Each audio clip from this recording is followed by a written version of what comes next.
This is a true story that took place in New York. It tells of an old man who found himself desperate and alone. His stomach ached with hunger, and despite his best efforts, he could not find a single soul willing to help him.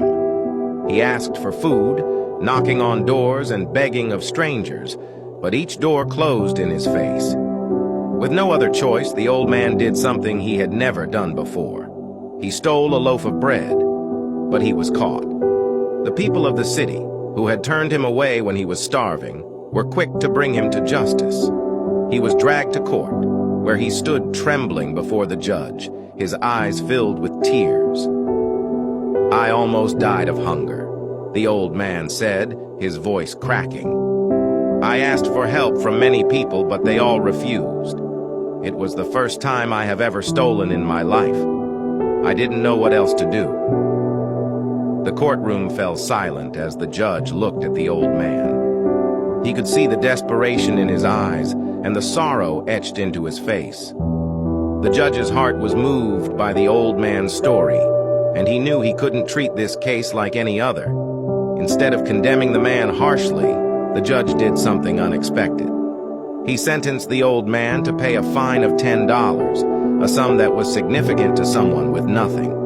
However, before anyone could react, the judge reached into his own pocket, pulled out a $10 bill, and placed it into the court's treasury. "I will pay your fine," the judge said, his voice firm but kind. In that moment, the old man was free, but the judge wasn't done yet. The judge stood up, his eyes sweeping across the room filled with onlookers. He spoke clearly so that everyone could hear. "This case is not yet over," he declared.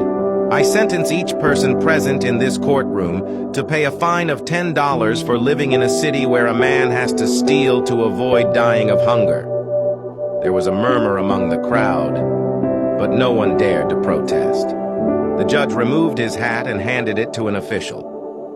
"Pass this hat around," he ordered, "and collect $10 from each person here."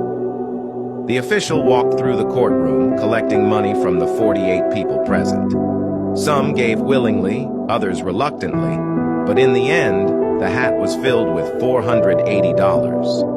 The official returned to the judge, who then handed the entire sum to the old man. "You are not just free," the judge said softly, "but now you have the means to take care of yourself. Let this be a reminder to all of us that no one should ever have to steal to survive." The old man, overwhelmed by the kindness shown to him, could barely speak.